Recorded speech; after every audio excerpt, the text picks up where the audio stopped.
नमस्कार दोस्तों, मैं अनुज चौधरी आपके अपने YouTube चैनल अनुज चौधरी शेडोली पर आपका हार्दिक स्वागत करता हूं।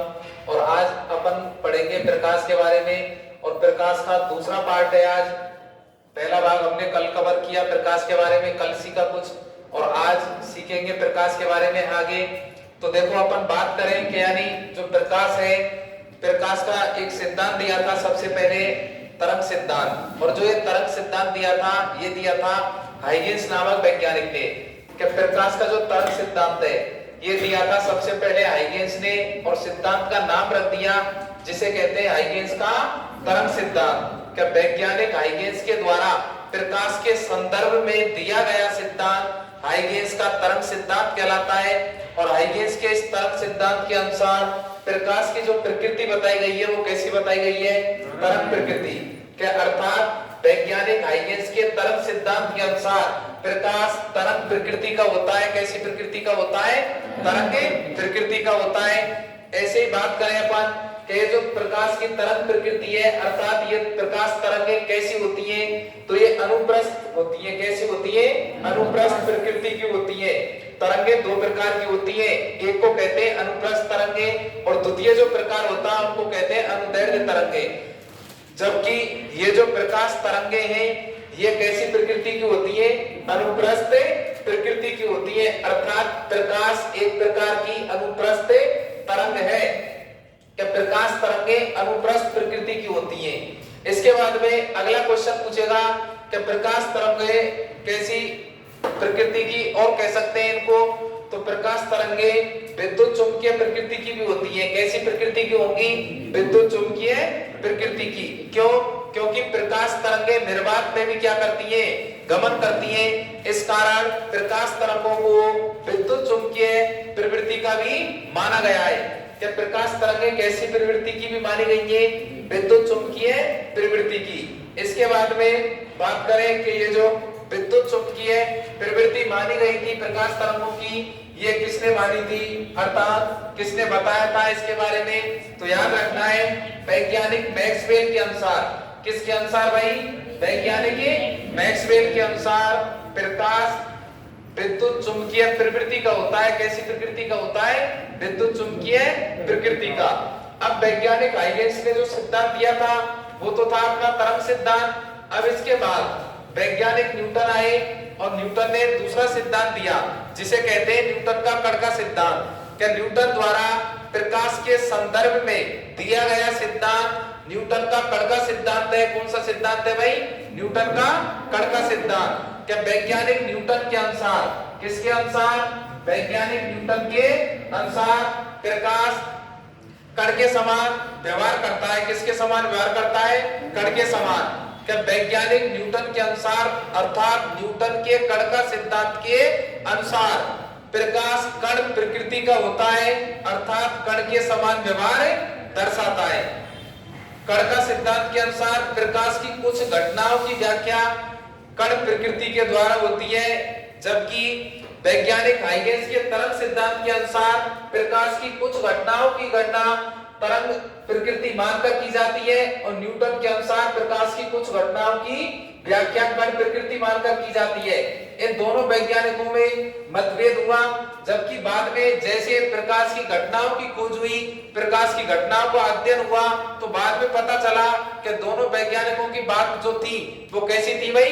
सही थी। कि जो बात हाइगेंस ने बताई थी अपने तरंग सिद्धांत में, हाइगेंस ने कहा था कि प्रकाश तरंग प्रकृति का है और न्यूटन ने कहा था कि प्रकाश कण प्रकृति का है। अब बाद में इन दोनों वैज्ञानिकों में टकराव हुआ कि एक कह रहा था कि तरंग प्रकृति का होता है प्रकाश, जबकि न्यूटन कह रहा था कि प्रकाश कण प्रकृति का है। अब समस्या ये हुई कि दोनों में से किसकी बात को सही माने। दोनों बात अपने वैज्ञानिक अपने बातों को सही मानने लगे, जबकि बाद में प्रकाश की कुछ घटनाएं देखी गई, जैसे अपवर्तन, परावर्तन, ध्रुवण, व्यतिकरण, विवर्तन और पूर्णांतरिक परावर्तन। क्या प्रकाश की कुछ घटनाएं जैसे परावर्तन, अपवर्तन, ध्रुवण, व्यतिकरण, विवर्तन और पूर्णांतरिक परावर्तन, इन घटनाओं की व्याख्या प्रकाश के तरंग प्रकृति का मानकर किया गई। कैसी मानकर की गई? वही की घटना प्रकाश को तरंग प्रकृति का मानकर कि प्रकाश की जो तरंग प्रकृति है इसके द्वारा प्रकाश की इन घटनाओं की व्याख्या की गई, जिनमें प्रथम घटना जैसे परावर्तन, अपवर्तन, ध्रुवण, व्यतिकरण, विवर्तन और पूर्णांतरिक परावर्तन। प्रकाश की इन घटनाओं की व्याख्या तो प्रकाश की तरंग प्रकृति मानकर की जाती है, जबकि प्रकाश की कुछ अन्य घटनाएं जैसे पहला प्रकाश विद्युत प्रभाव, दूसरा क्रमटोन प्रभाव और जीनोन प्रभाव या सीवी रमन प्रभाव। वैज्ञानिक सीवी रमन के संदर्भ में दिया गया प्रभाव रमन प्रभाव है और इन प्रभावों की जो व्याख्या की गई थी ये प्रकाश की कण प्रकृति मानकर की गई थी। कैसी प्रकृति मानकर भाई? कण प्रकृति मानकर। ये जो घटनाएं होती है प्रकाश की, अर्थात जब ये प्रभाव घटित होते हैं उस समय प्रकाश कण के समान व्यवहार करता है। किसके समान व्यवहार करता है? कण के समान। जबकि प्रकाश की जब ये घटनाएं घटित होती है तो प्रकाश किसके समान कार्य करने लगता है? तरंग के समान। इसी कारण प्रकाश को द्वैत प्रकृति का माना गया है। कैसी प्रकृति का माना गया है भाई? द्वैत प्रकृति का। क्या प्रकाश तरंग की भांति भी कार्य करता है और प्रकाश कण की भांति भी कार्य करता है। इसके बाद में अगले वैज्ञानिक आए मैक्सवेल, जिन्होंने एक सिद्धांत दिया और सिद्धांत का नाम रख दिया मैक्सवेल का विद्युत चुंबकीय सिद्धांत। क्या वैज्ञानिक मैक्सवेल के अनुसार प्रकाश एक प्रकार की क्या है भाई? विद्युत चुंबकीय तरंग है जो निर्वात में भी गमन कर सकती है। जो क्या कर सकती है? निर्वात में भी गमन कर सकती है। कि जो निर्वात में भी गमन कर सकती है, जो निर्वात में भी गमन कर सकती है। इसी कारण प्रकाश को कैसी प्रकृति का मान लिया गया? द्वैत प्रकृति का। अर्थात प्रकाश तरंग की भांति भी कार्य करता है और प्रकाश कण की भांति भी कार्य करता है। अब इसके बाद में अगले वैज्ञानिक आए जिन्होंने भी अपना सिद्धांत दिया, नाम है आइंस्टीन। और आइंस्टीन नामक वैज्ञानिक द्वारा दिया गया सिद्धांत आइंस्टीन का द्रव्यमान ऊर्जा समीकरण है। कौन सा समीकरण दिया इन्होंने? आइंस्टीन का द्रव्यमान ऊर्जा समीकरण। वैज्ञानिक आइंस्टीन द्वारा द्रव्यमान और ऊर्जा में एक संबंध स्थापित किया गया था। द्रव्यमान और ऊर्जा में एक संबंध बताया था वैज्ञानिक आइंस्टीन ने और उसी संबंध को नाम दे दिया द्रव्यमान ऊर्जा समीकरण। के वैज्ञानिक आइंस्टीन के अनुसार किसी कण का द्रव्यमान m और प्रकाश स्रोत के वेग c के वर्ग का गुणनफल किसके बराबर होगा? उस पिंड की ऊर्जा के बराबर होगा। कि किसी पिंड की जो ऊर्जा है उस पिंड की ऊर्जा उस पिंड के द्रव्यमान a और प्रकाश के वेग c के वर्ग के गुणनफल के कैसी होगी भाई? बराबर होगी। अर्थात E बराबर mc स्क्वायर। E बराबर mc स्क्वायर। ये कौन सा समीकरण कहलाता है? आइंस्टीन का द्रव्यमान ऊर्जा समीकरण कहलाता है। कौन सा समीकरण कहलाएगा? आइंस्टीन का द्रव्यमान ऊर्जा समीकरण, जो किसके द्वारा दिया गया? वैज्ञानिक आइंस्टीन के द्वारा। जहां m क्या है भाई? द्रव्यमान, c क्या है?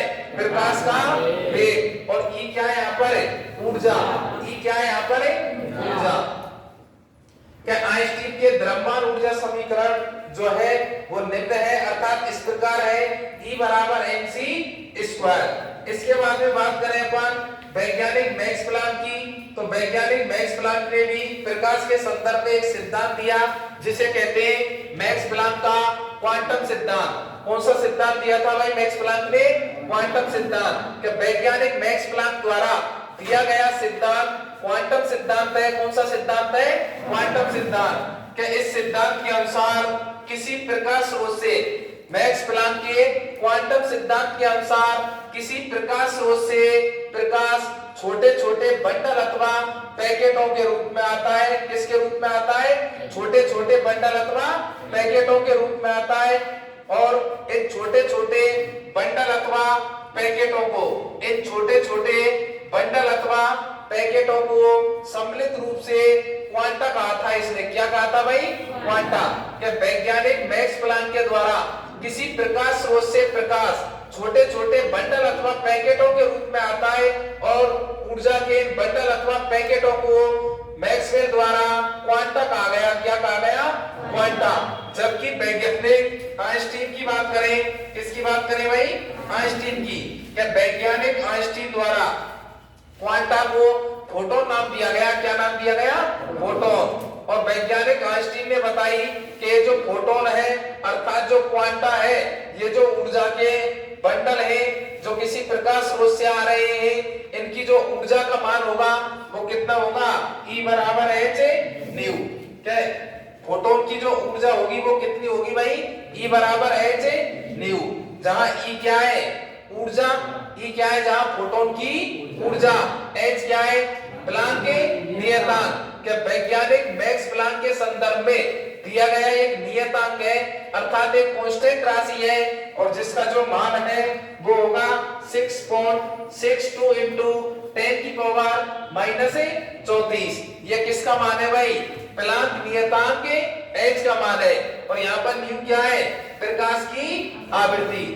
वैज्ञानिक मैक्स प्लांक द्वारा प्रकाश के संदर्भ में दिया गया सिद्धांत मैक्स प्लांक का क्वांटम सिद्धांत है और मैक्स प्लांक के क्वांटम सिद्धांत के अनुसार किसी प्रकाश स्रोत से प्रकाश छोटे छोटे बंडल अथवा पैकेटों के रूप में आता है और ऊर्जा के छोटे छोटे बंडल अथवा पैकेटों को सम्मिलित रूप से क्या कहा? क्वांटा कहा। भाई इनको क्या कहेंगे? क्वांटा। और आइंस्टीन ने क्वांटाओं को नया नाम दे दिया अर्थात फोटोन। क्या कह दिया इनको? फोटोन। और बोल दिया कि जो फोटोन है इस फोटोन की जो ऊर्जा का मान होगा वो कितना होगा? E बराबर h न्यू। जहां E क्या है? ऊर्जा। फोटोन की ऊर्जा। E का अर्थ क्या है? जहां फोटोन की ऊर्जा। h क्या है? प्लांक के नियतांक। वैज्ञानिक मैक्स प्लांक के संदर्भ में रखा गया एक नियतांक है अर्थात एक कांस्टेंट राशि है जिसका मान होगा 6.62 into 10 की पावर -34। और न्यू क्या है यहाँ पर भाई? प्रकाश की आवृत्ति।